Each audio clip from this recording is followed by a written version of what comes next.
Hello everyone. आज का मेरा टॉपिक है जीएसटी के बारे में।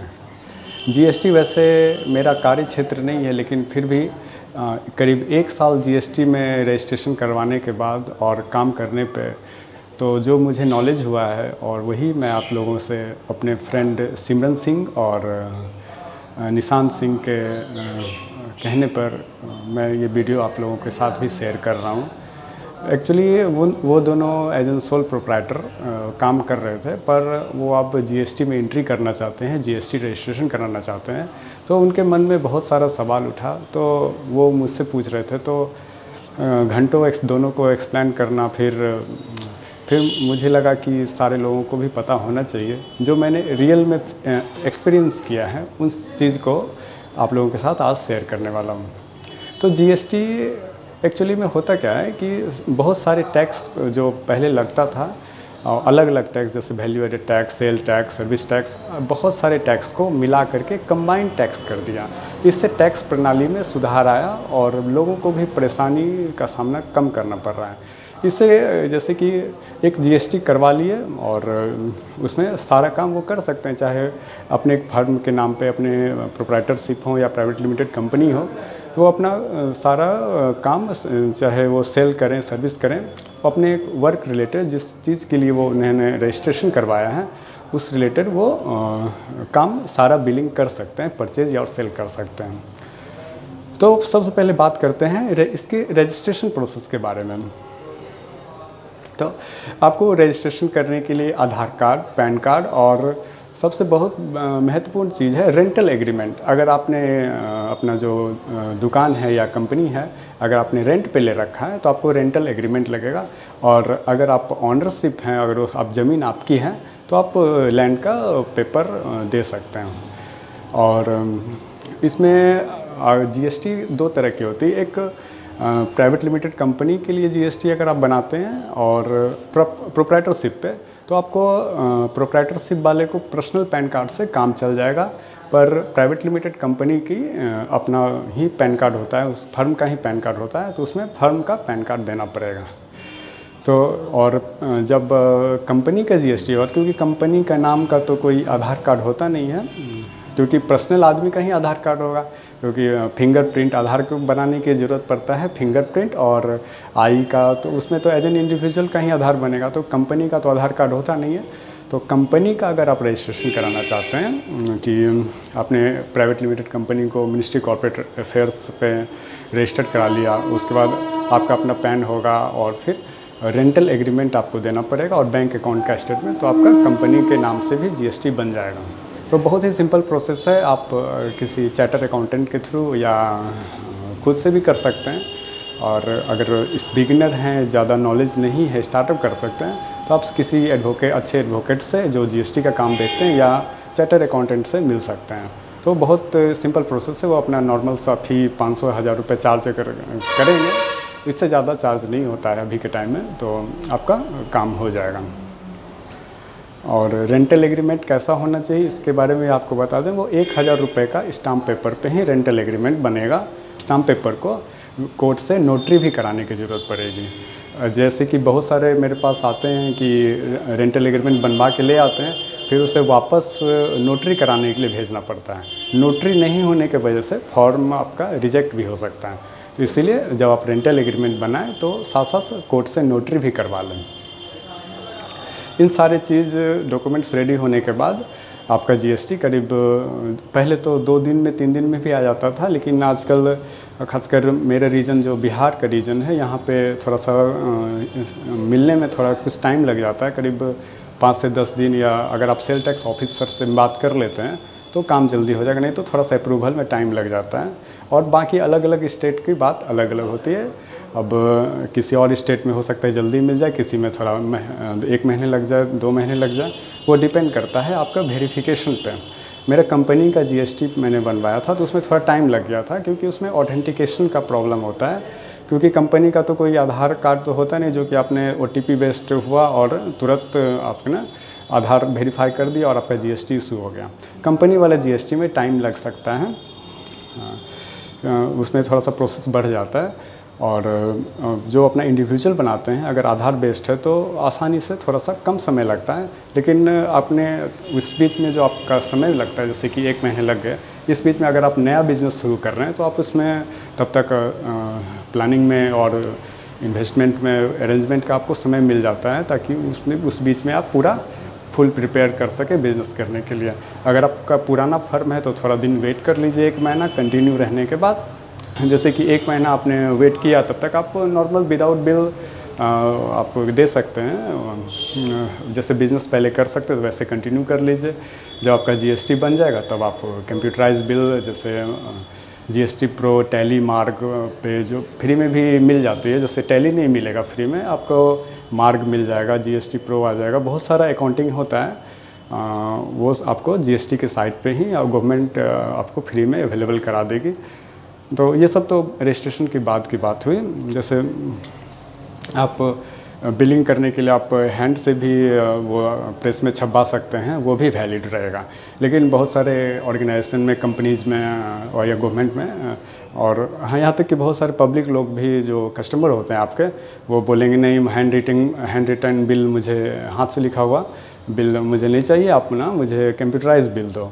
तो उसमें थोड़ा सा प्रॉब्लम हो जाती है। तो ज़्यादा बेहतर होगा कि जब आपको काम करना ही है तो आपको सॉफ्टवेयर भी जब फ्री में ही मिल रहा है, करीब 1.5 करोड़ रुपए का अगर आपका टर्नओवर जब तक रहता है तब तक आप वो सॉफ्टवेयर को फ्री में यूज़ कर सकते हैं।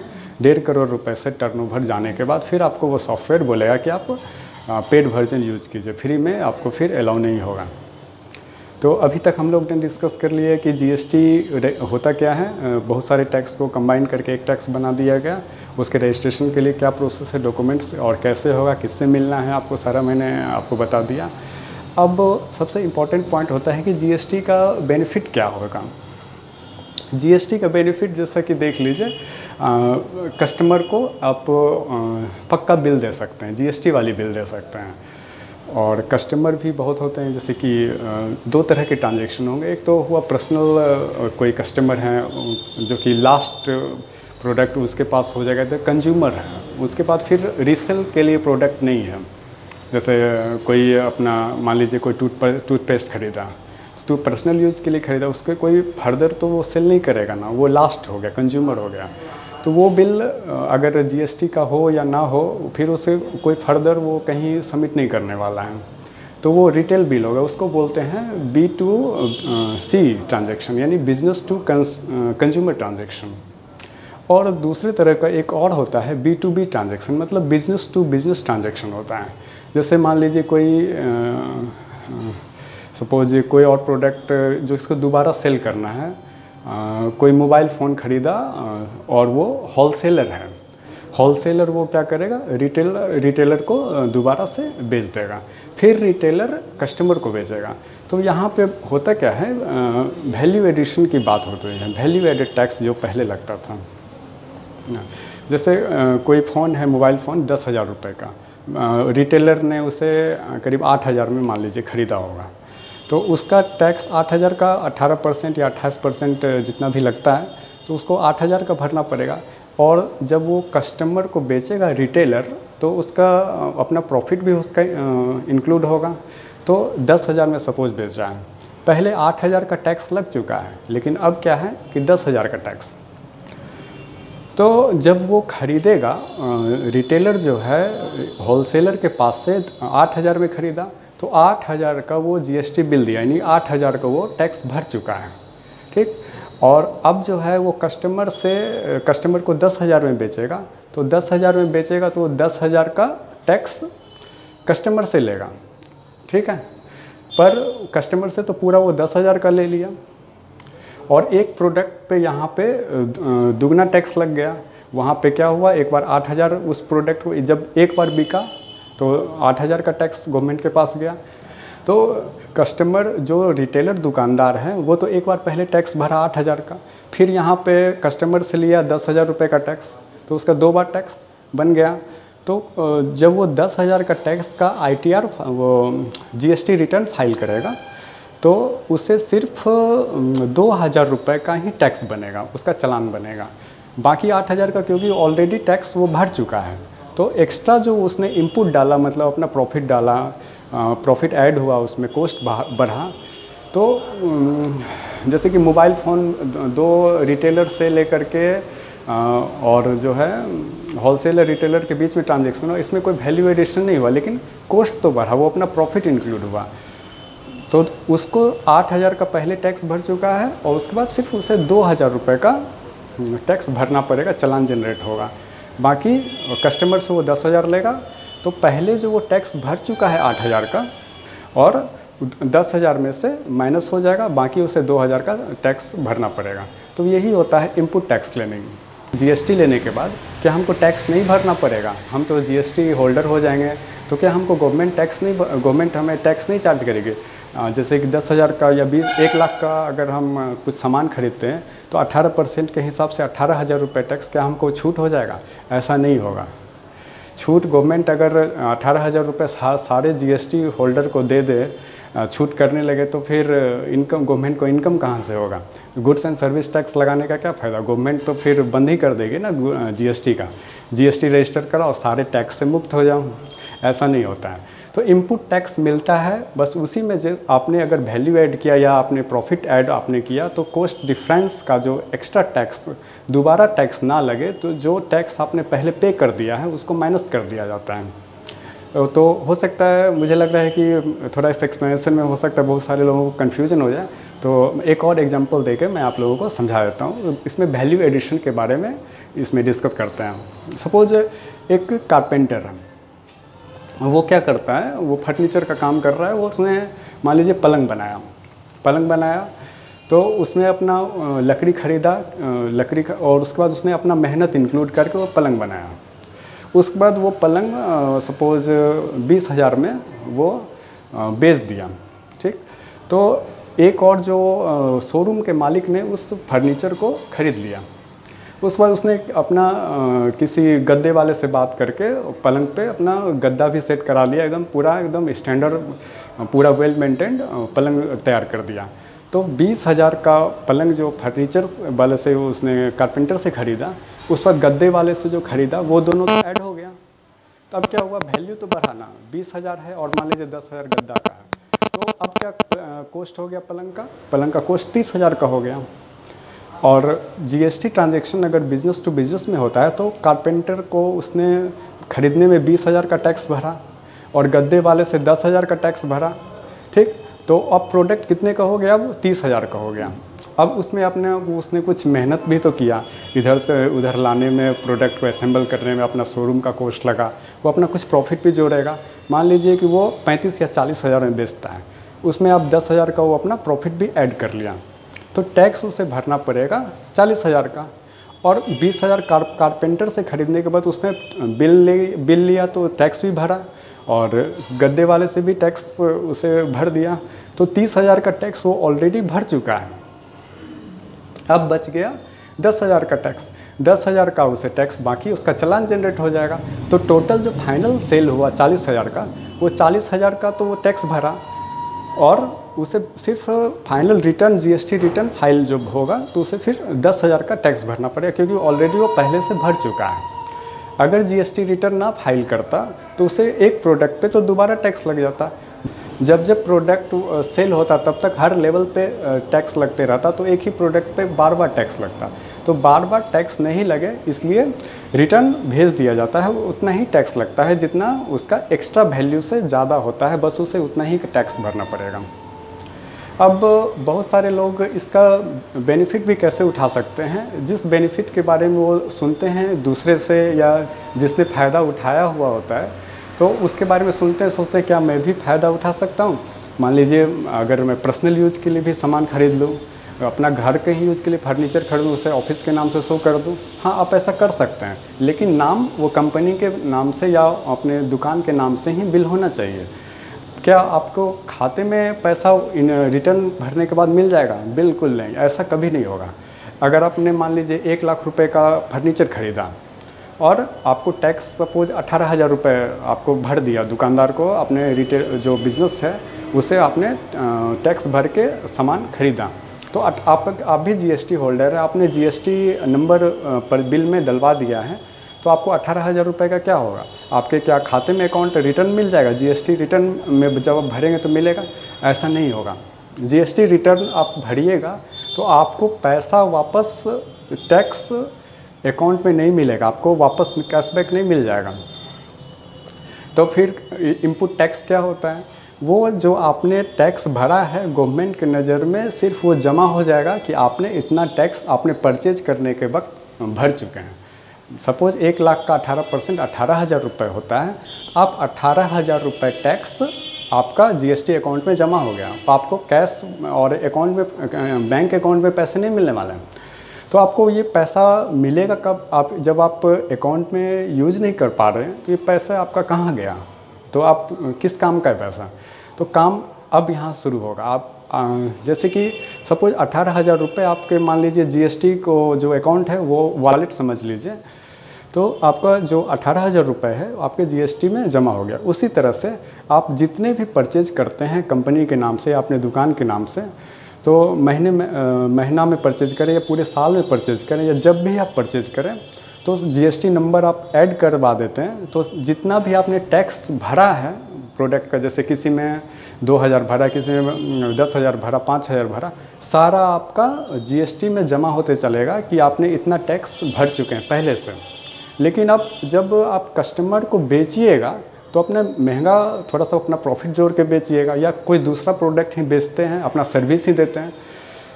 तो क्या होगा, सपोज आपका सर्विस सेक्टर है, सपोज अगर सर्विस सेक्टर का एग्जांपल देने से आपको ज़्यादा क्लियर हो जाएगा।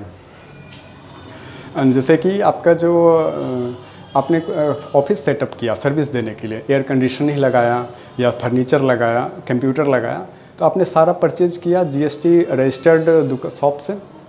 तो क्या होगा, तो आपने जितना भी टैक्स भरा है सारा जमा हो जाएगा आपके जीएसटी के अकाउंट में। आप देख सकते हैं कि आपने इतना जीएसटी इनपुट टैक्स क्लेम हो गया। मतलब आपको ऑफिस बनाने में या दुकान बनाने में, दुकान में माल लाने में जितना आपको टैक्स लगा, आपने पहले दुकान सेटअप करने में जो टैक्स लगा उसको कहेंगे इनपुट टैक्स। तो आपका इनपुट कितना लगा टैक्स, और इनपुट में जो टैक्स भरना पड़ा उसको इनपुट टैक्स कहेंगे। जब आप इनपुट टैक्स आपका जमा हो गया, तो अब जब आपका दुकान से सामान निकलेगा यानी सेल होगा, उसे आउटपुट होगा। तो आउटपुट जो होगा, आउटपुट अमाउंट में से इनपुट अमाउंट माइनस हो जाएगा। अगर आपका जैसे 1 लाख रुपए का 18,000 रुपये इनपुट टैक्स जमा है, अगर आपका कस्टमर से आपने टैक्स वसूली की है अपने सेल के दौरान अगर 20,000, तो आपको टैक्स कितना भरना पड़ेगा? मात्र 2,000 रुपये। और मान लीजिए कि आपने 50,000 का ही सामान बेचा, 18% के टैक्स के वजह टैक्स लगाते हैं तो 9,000 रुपये लगेगा। तो आपको टैक्स कितना भरना पड़ेगा? सोचिए, 18,000 जमा है, आपका इनपुट है ऑलरेडी, और आपने सेल टैक्स आपको लग रहा है, जैसे 50,000 रुपये का बेचा, 1 लाख का खरीदा और 50,000 रुपये का बेच दिया, तो 9,000 रुपये आपका टैक्स बन रहा है, आपको टैक्स भरना है। लेकिन आपका 18,000 पहले से जमा है, तो उस समय आपका डिडक्ट हो जाएगा 9,000 रुपये, जो अभी आपको टैक्स भरना पड़ेगा रिटर्न भरने के वक्त, तो वो माइनस हो जाएगा, तो आपको कुछ भी नहीं भरना पड़ेगा। तो इनपुट टैक्स का फ़ायदा कौन उठा सकते हैं? कोई छोटे मोटे दुकानदार जिनका यहाँ कस्टमर ज़्यादा नहीं आते हैं, सेल्स ज़्यादा नहीं है, वो इनपुट टैक्स का फ़ायदा या मिसयूज़ नहीं कर सकते हैं। इनपुट टैक्स का फ़ायदा वही उठा सकते हैं जिनके यहाँ बहुत ज़्यादा सेल होती है और जिनके दुकान में भीड़ लगी रहती है, बहुत ज़्यादा ऑर्डर मिलता है, सेल मिलता है, वही इनपुट टैक्स का थोड़ा बहुत कर सकते हैं। और वैसे भी जिनके दुकान में लाखों करोड़ों का टर्नओवर होने लगा, फिर उसे ये सब करने की उतना ज़रूरत नहीं पड़ती है। तो इस कैसे उठा सकते हैं इसका बेनिफिट? सपोज आपने कोई इनपुट नहीं, एक टाइम आएगा ना, जैसे कि आपने ऑफिस सेट कर लिया, फर्नीचर खरीद लिया, एसी लगा लिया, सारा कुछ कर लिया, सारा दुकान में आपके माल भरे हुए हैं, अगले महीने आपको कोई भी माल खरीदने की कोई ज़रूरत नहीं है, तब आप क्या करेंगे? आपका तो फिर कोई परचेज ही नहीं बन रहा है, तो आपका इनपुट लगा ही नहीं। और जब आपने सर्विस दिया और आपने सर्विस दिया या प्रोडक्ट और ज़्यादा महंगा में बेचेंगे, जैसे 1 लाख का आपका माल पड़ा हुआ है और आपने उसे सर्विस और प्लस अपना इनपुट जो भी ऐड करते हैं तो 2 लाख में बेचे हैं, आपका टैक्स जमा है 18,000 और आपको भरना पड़ेगा 36,000, तो आपका चालान जनरेट होगा 18,000, 36,000 में से 18,000 घटा दीजिएगा, तो आपको 18,000 एक्स्ट्रा भरना पड़ेगा ना। उसमें आपको एक्स्ट्रा ना भरना पड़े, उस समय एक्स्ट्रा इनपुट काम आता है। तो एक्स्ट्रा इनपुट लोग कैसे जनरेट करते हैं, आपको इसके बारे में बता देते हैं। सपोज जो दुकान के नाम से आपने अगर एसेट खरीदते हैं, सामान खरीदते हैं, पर वो आप दुकान के लिए नहीं इस्तेमाल करते हैं। अगर आप अपने पर्सनल यूज़ के लिए मान लीजिए मोबाइल खरीदे, पर्सनल फर्नीचर ही खरीदे अपने घर के लिए, या अपने स्टाफ को भी खरीदवा दिए, ठीक है, अपने स्टाफ को ही मोबाइल दे दिए, या उसे ज़रूरत है खरीदना, तो उसे कहिए कि आप अपने नाम से क्यों खरीद रहे हैं, आप कंपनी के नाम से खरीद लिए।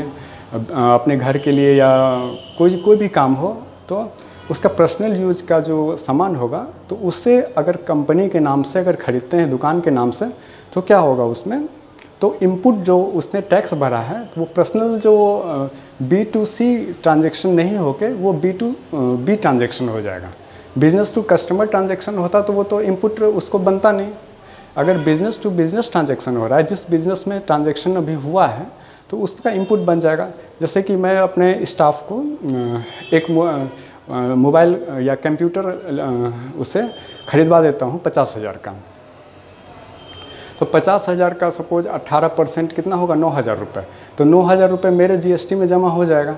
और अगर मैं सर्विस देते हैं, किसी को 1 लाख का काम करते हैं और हमको टैक्स भरना पड़ेगा 18,000, तो हमको टैक्स उस समय 18,000 के जगह पे तो 9,000 भरना पड़ेगा।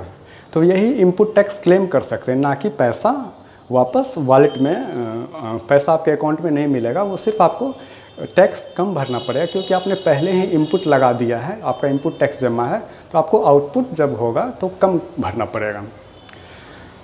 अब लास्ट पॉइंट पे आते हैं, लास्ट टॉपिक जो है जिससे संबंधित, इसका रिस्क। आपने रजिस्ट्रेशन प्रोसेस से लेकर के बेनिफिट और सारा कुछ मैंने आपको समझा दिया। अब इसमें रिस्क बताते हैं। बहुत सारे लोग इनपुट टैक्स देख करके कि वो इनपुट टैक्स क्लेम करते हैं, दुकान में GST नंबर डलवाने के लिए लोग भीड़ लगाते हैं, सोचते हैं कि क्या GST से बहुत बेनिफिट हो, इनपुट टैक्स क्लेम होता है, हम भी क्लेम करेंगे। तो अब उनका बिज़नेस ज़्यादा रहता नहीं है, स्टार्टअप ही रहता है, या सिर्फ इनपुट के चक्कर में 28% या 18% सोचते हैं। 1 लाख का 28% मिलेगा तो 28,000 रुपये बच जाएगा।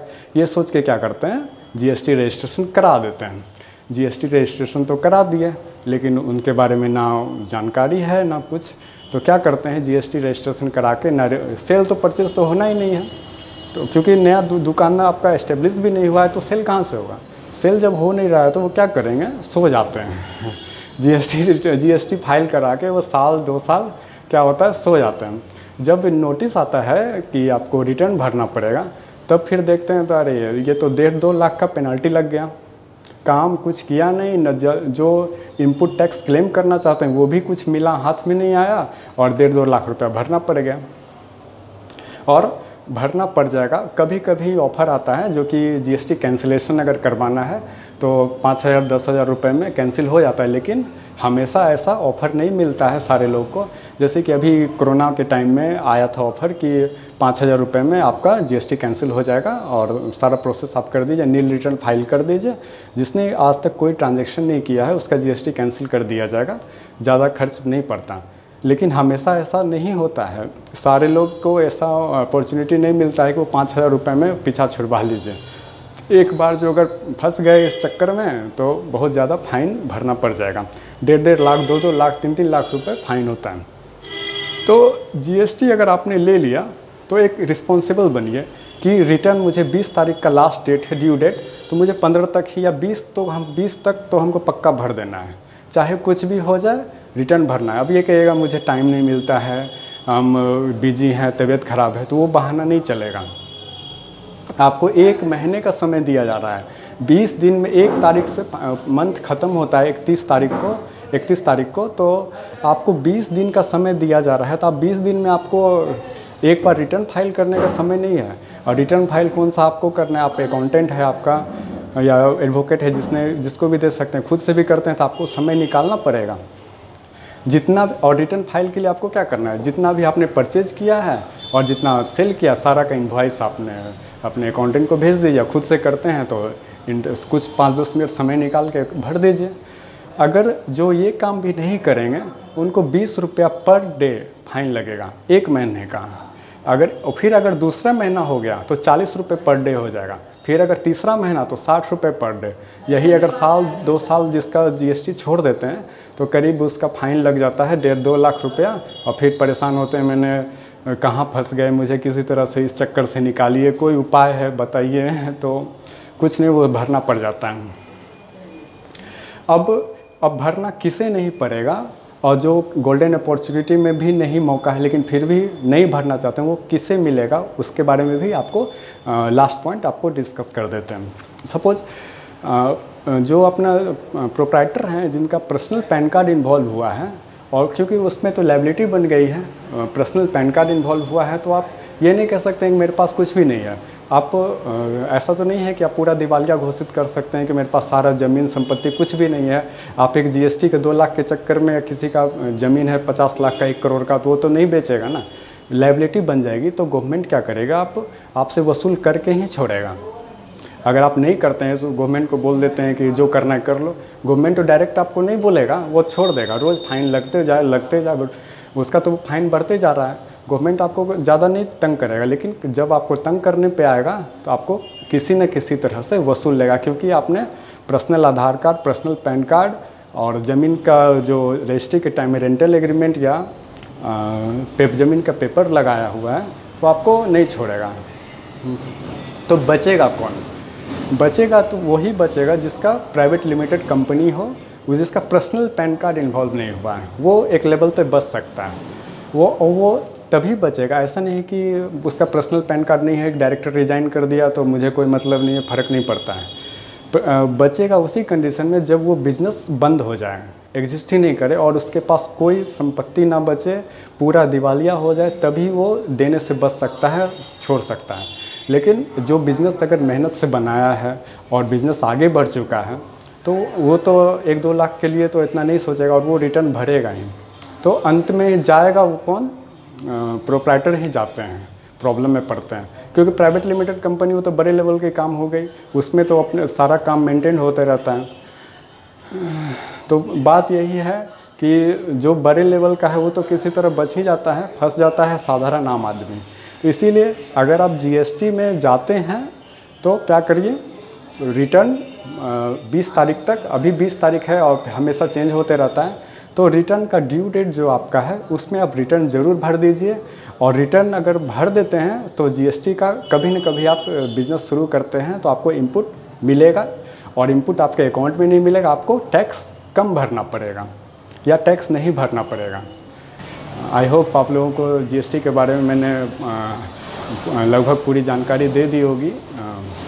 तो यहीं पे अपना वीडियो को समाप्त करते हैं। धन्यवाद।